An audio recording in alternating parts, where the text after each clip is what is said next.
শেখ হাসিনা মনে করেছিলেন, ওবায়দুল কাদের মনে করেছিলেন, মির্জা আজম সাহেবরা মনে করেছিলেন, চৌধুরী সাহেবরা মনে করেছিলেন 2014-তে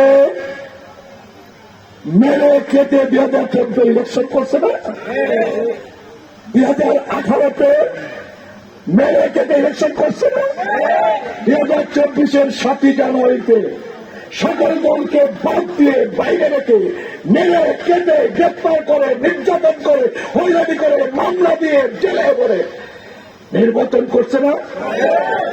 2014-তে পার পাইছিল, 2018-তে পার পাইছিল, 2024-এ পার পাইছিল। শেখ হাসিনা মনে করেছিলেন 2024-এর জুলাই মাসে আগস্ট মাসে উনি পার পাবেন, কিন্তু শেখ হাসিনা ভাবে একরকম আর আল্লাহর ফয়সালা আরেক রকম। এই জানুয়ারি মাসের 7 তারিখের ইলেকশন হলো, 6 মাস যেতে না যেতেই শেখ হাসিনাকে তার ময়ূর সিংহাসন ছেড়ে দিয়ে, তার সাধের গণভবন ছেড়ে দিয়ে, তার সেই ইলিশ মাছ বিগ সাইজ ইলিশ মাছ ফেলে দিয়ে, বিগ সাইজ রুই মাছ ফেলে দিয়ে শেখ হাসিনাকে হেলিকপ্টারে চড়ে চোরের মতো পালাতে হলো এবং কোথায় গিয়ে আশ্রয় নিল? ভারতে, তাই না?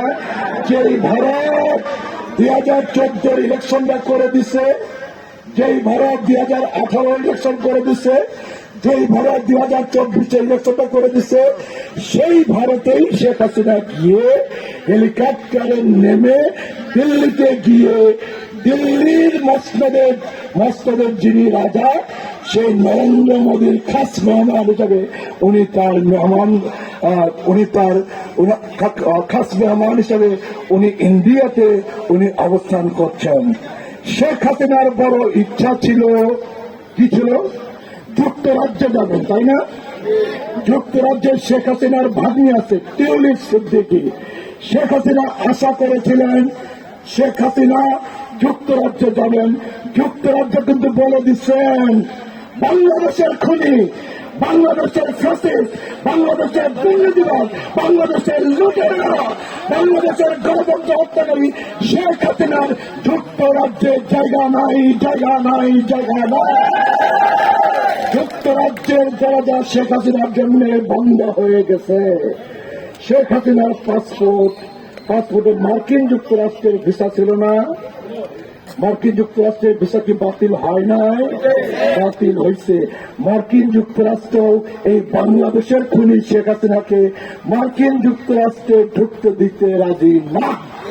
সেই কারণে মার্কিন যুক্তরাষ্ট্রে শেখ হাসিনার ঢোকার সেই ভিসা সারা জিন্দগির জন্য মার্কিন যুক্তরাষ্ট্র বাতিল করে দিচ্ছে।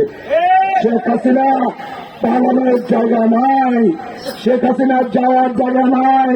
শেখ হাসিনার দুনিয়াটা কিন্তু আপনার অনেক ছোট হয়ে আসছে, তাই না? ভারতের কাছে আমাদের অনুরোধ আছে, ভারতের কাছে আমাদের আর্জি আছে। বাংলাদেশের মানুষ কিন্তু আপনাদেরকে খুব বেশি পছন্দ করে না। কারণ হচ্ছে 2014, কারণ হচ্ছে 2018, কারণ হচ্ছে 2024।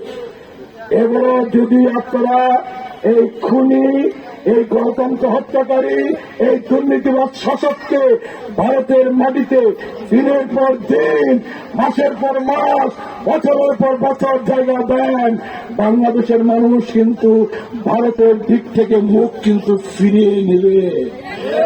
বাংলাদেশের মানুষ কিন্তু আর ভারতকে সমর্থন করবে না, সহযোগিতা করবে না। ভারত বিরোধী মনোভাব বাংলাদেশের মানুষের মধ্যে কিন্তু আপনার আরো জাগ্রত হবে।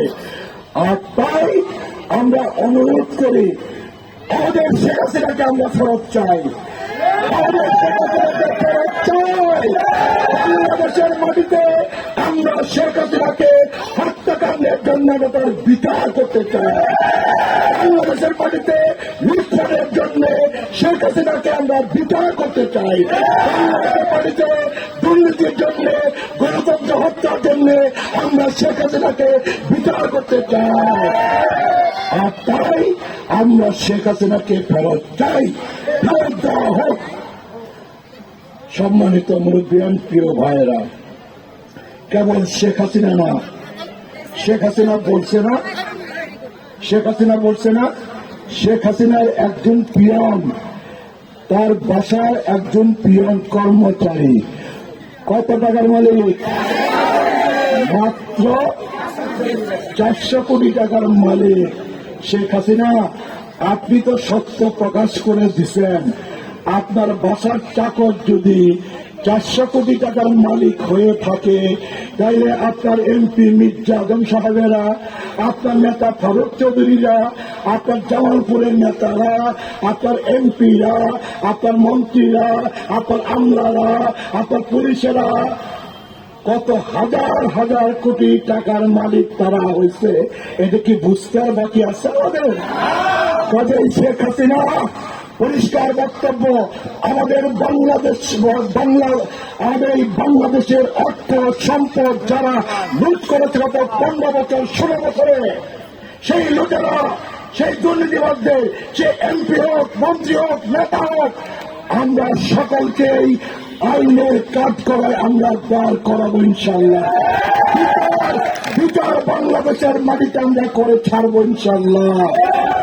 শেখ হাসিনা আমাদের দলের নেত্রী, বাংলাদেশের সাবেক প্রধানমন্ত্রী, ৭৬ বছর যার বয়স, সেই দেশনেত্রী বেগম খালেদা জিয়াকে আপনি মিথ্যা বানোয়াট মামলায় সাজা দিয়ে 6 বছর কারাগারে আটকে রেখে চিকিৎসা থেকে বঞ্চিত করে তাকে আপনি মৃত্যু মুখে আপনি ঠেলে দিয়েছেন।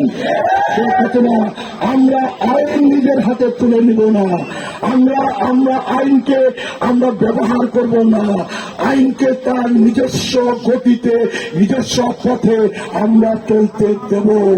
আইনের শাসন আমরা কায়েম করব। আমরা বিশ্বাস করি আইনের শাসন কায়েম করতে পারলে, আইনকে তার নিজস্ব পথে চলতে দিতে পারলে এই বাংলাদেশে শেখ হাসিনা সহ শেখের পরিবার আর সকল পরিবার দুর্নীতিবাজদের বিচার এই বাংলাদেশের মাটিতে হবে ইনশাআল্লাহ। শেখ হাসিনা 1996 এর আগে ঢাকার শেরাটন হাসপাতালের পাশে, শেরাটন হোটেলের পাশে বিআরটিসির বাসে গান পাউডার ছিটিয়ে 11 জন বাসযাত্রীকে আগুনে পুড়িয়ে কারা হত্যা করেছিল? জাহাঙ্গীর কবির নাথ আর মির্জা আজম।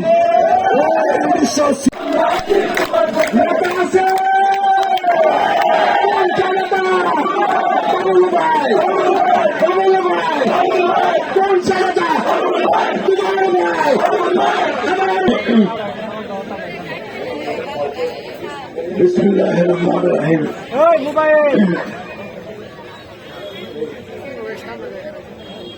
সম্মানিত সভাপতি, সহকর্মী নেতৃবৃন্দ,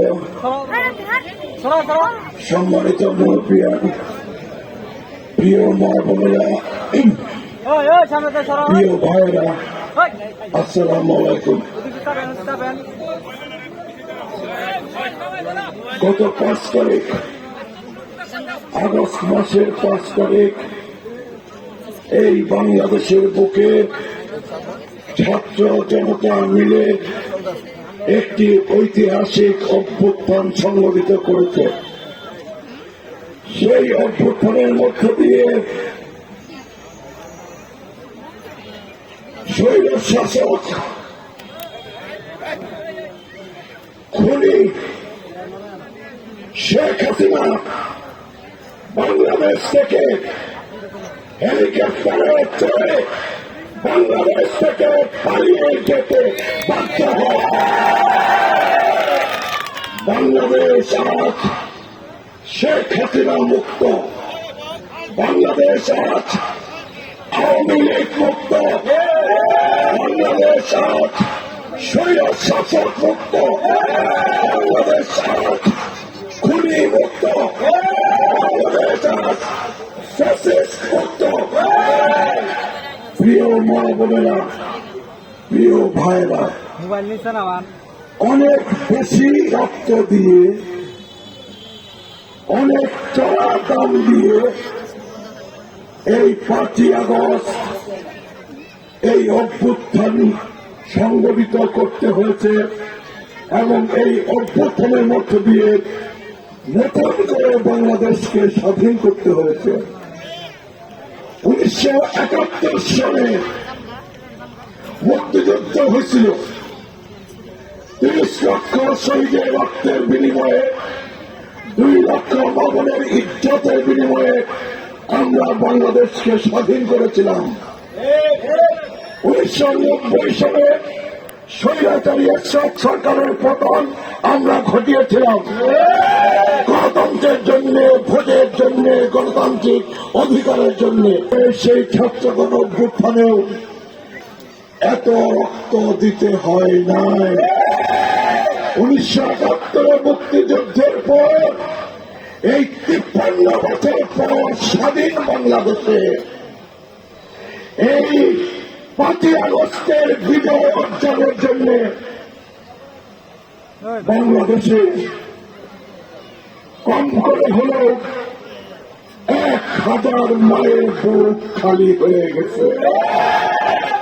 এত রক্ত, এত আত্মদান, এত মৃত্যু এই বাংলাদেশ স্বাধীনতার পর আর কখনই দেখে নাই। সে কারণেই বলি, অনেক দাম দিয়ে, অনেক মূল্য দিয়ে, অনেক রক্ত দিয়ে এই স্বাধীনতা, 5ই আগস্টের স্বাধীনতা আমাদেরকে অর্জন করতে হয়েছে। বাংলাদেশের এমন কোন উপজেলা পাওয়া যাবে না, মেরন্দ, মাদারগঞ্জ থেকে শুরু করে বাংলাদেশের প্রত্যেকটা উপজেলায় এই জুলাই আগস্ট মাসের আন্দোলনে ঢাকায় বাংলাদেশের কোথাও না কোথাও ছাত্রলীগের হাতে, যুবলীগের হাতে, আওয়ামী লীগের হাতে, পুলিশের হাতে, ল্যাবের হাতে, ডিবির হাতে, বিজিবির হাতে মৃত্যুবরণ করেছে এবং এদের লাশ মেরান্দতে পাওয়া যাবে 3 জন, মাদারগঞ্জে পাওয়া যাবে 2 জন। বাংলাদেশের প্রত্যেকটা জেলায়, প্রত্যেকটা উপজেলায়, ঢাকা থেকে বাংলাদেশের বিভিন্ন প্রান্ত থেকে এই আন্দোলনে আওয়ামী শাসকদের হাতে, আওয়ামী ঘাতকদের হাতে, সরকারি বাহিনীর হাতে নির্মম নিষ্ঠুর গুলিবর্ষণের শিকার হয়ে মৃত্যুবরণ করে তারা মেরন্দ, মাদারগঞ্জ, সারা বাংলাদেশের মাটিতে তারা শুয়ে আছে। অন্তত পক্ষে 1020, অন্তত পক্ষে 1020 ছেলে, মেয়ে, বৃদ্ধ জনতা আহত হয়ে, পঙ্গু হয়ে বাংলাদেশের বিভিন্ন হাসপাতালে তারা চিকিৎসা নিচ্ছে। প্রতিদিনই খবর বের হয় যে ঢাকা মেডিকেল কলেজ হাসপাতালে আজকে একজন মারা গেল, পিজি হাসপাতালে আজকে একজন মারা গেল, পঙ্গু হাসপাতালে আজকে একজন মারা গেল, মিটফোর্ডে আজকে একজন মারা গেল, ময়মনসিংহে আজকে একজন মারা গেল, গাজীপুরে একজন মারা গেল। প্রতিদিনই আমরা দেখছি মৃত্যুর মিছিল, মৃত্যুর মিছিল, মৃত্যুর পাহাড় বড় হচ্ছে, মৃত্যুর মিছিল দীর্ঘায়িত হচ্ছে, লম্বা হচ্ছে। এত মৃত্যু, এত রক্ত বাংলাদেশে দেখার জন্য আমরা বাংলাদেশ চাই নাই। এই বাংলাদেশ আমরা চাই নাই। যে বাংলাদেশে 1000 মায়ের বুক খালি হয়ে যায়, এই বাংলাদেশ আমরা দেখতে চাই না। এই বাংলাদেশ আমরা চাই নাই। যে বাংলাদেশে 20 সহস্রাধিক ছেলে, মেয়ে, নারী, পুরুষ তারা আহত হয়ে মৃত্যু যন্ত্রণায় হাসপাতালে চিকিৎসাধীন থাকে, মৃত্যুর সাথে পাঞ্জা লড়ে, এই বাংলাদেশ আমরা চাই না। সম্মানিত মুরব্বিয়ান, প্রিয় মা বোনেরা, প্রিয় ভাইয়েরা, শেখ হাসিনা চেয়েছিল বাংলাদেশে রক্তের গঙ্গা বয়ে দিয়ে, বাংলাদেশে কারবালার প্রান্ত বানিয়ে দিয়ে শেখ হাসিনা তার গদি, তার বাস্তবতার ক্ষমতায় শেখ হাসিনা টিকে থাকতে চেয়েছিলেন। কতটা নির্মম শেখ হাসিনা, কতটা নিষ্ঠুর শেখ হাসিনা, কতটা ভয়ঙ্কর শেখ হাসিনা। রক্ত রক্ত রক্ত, কত রক্ত চাই শেখ হাসিনা, কত মৃত্যু চাই শেখ হাসিনা। কিন্তু শেখ হাসিনা অনেক রক্ত ঝরিয়ে, অনেক মায়ের বুক খালি করে 32 জন বাচ্চা ছেলে মেয়েকে খুন করে, 32 জন, 4 বছর, 6 বছর, 8 বছর, 10 বছর, 15 বছরের ছেলেরা মেয়েরা বাপের কোলে মায়ের কোলে থাকা অবস্থায় পুলিশের গুলিতে, আর্মির গুলিতে নির্মম ভাবে নিষ্ঠুর ভাবে তারা মৃত্যুবরণ করেছে। এত মৃত্যু, এত লাশ, এত মৃত্যুর মধ্য দিয়ে